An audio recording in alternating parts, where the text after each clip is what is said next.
आज मैं आपके सामने जो मुख्य बिंदु रख रहा हूँ वो बहुत ही महत्वपूर्ण है। ये उनके लिए है जो साधक हैं, जो भगवान को मानते हैं, जानते हैं, भगवान की आराधना करते हैं, पूजन करते हैं। कईयों का नित्य कर्म भी है, कईयों का नित्य कर्म नहीं है।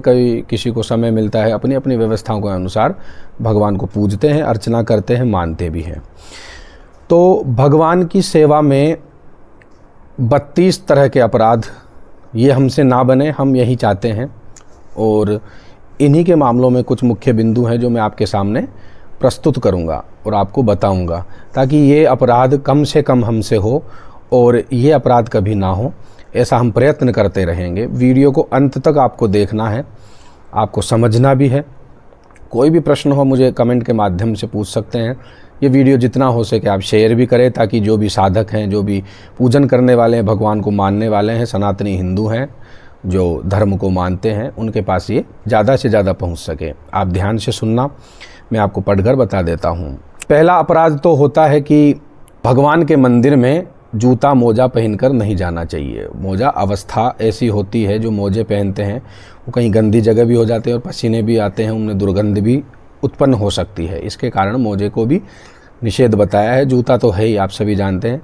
रथ यात्रा, जन्माष्टमी, रामनवमी आदि उत्सवों में सम्मिलित न होना तथा भगवान के दर्शन नहीं करना, ये भी अपराध श्रेणी में ही आता है।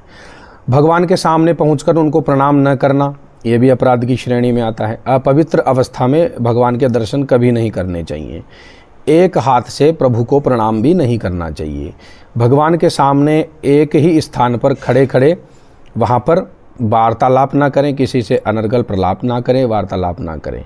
भगवान के आगे पैर फैलाकर भी ना बैठें, भगवान के समक्ष खाट या पलंग भी ना लगाएं, भगवान के समक्ष सोए भी ना, भगवान के सामने भोजन भी ना करें, भगवान के सामने झूठ भाषण, मिथ्या भाषण ना करें, भगवान के सामने झूठ ना बोलें, भगवान के समक्ष ज़ोर ज़ोर से भी ना चिल्लाएं।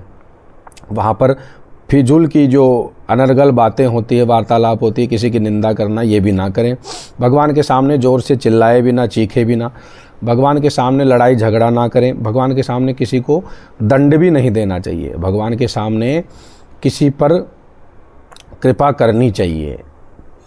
भगवान के सामने किसी पर कृपा करनी चाहिए, ना कि उसे रुष्ट करें। भगवान के सामने स्त्रियों से राग पूर्ण व्यवहार नहीं करना चाहिए और अश्लीलता भी ना करें। भगवान के सामने कंबल भी ना ओढ़े। भगवान के सामने दूसरों की निंदा भी ना करें। भगवान के सामने दूसरों की प्रशंसा भी करें, दूसरों की प्रशंसा करें, निंदा ना करें। भगवान के सामने अपशब्द या गाली गलौच ना करें। भगवान के सामने अधोवायु भी नहीं छोड़ना चाहिए। शक्ति के रहते भी पूजा में कृपणता करना, कंजूसी करना, सामान्य उपचारों से पूजन करना, ये भी दोष बताया गया है। यदि आप समर्थ हैं, शक्ति है आपकी धन खर्च करने की, तो आप खर्च करें। अन्यथा यदि धन आपके पास भरपूर है, फिर भी अगर नहीं करते हैं, तो वो अपराध की श्रेणी में आ जाता है। भगवान को अर्पण किए बिना कुछ खाना नहीं चाहिए। ऋतु का प्रथम फल भगवान को ही अर्पण कर देना चाहिए। प्रथम मतलब जो ऋतु में आता है, जैसे केला होता है, आम का मौसम चल रहा है, तो आम पहले भगवान को अर्पण करें, फिर कुछ खुद पाएँ। उपयोग से बची वस्तु भगवान को नहीं चढ़ाना चाहिए। अपने मुख से अपनी प्रशंसा नहीं करनी चाहिए। किसी भी देवता की निंदा नहीं करनी चाहिए। ये 32 प्रकार के अपराध हैं जो हमसे जाने अनजाने में बन जाते हैं। इसलिए मैं यही कहूँगा कि प्रयास ऐसा रहे कि ये अपराध हमसे ना बने। आप वीडियो को 2-3 बार देखें, याद कर लेवे क्या क्या अपराध हमसे नहीं बनने चाहिए।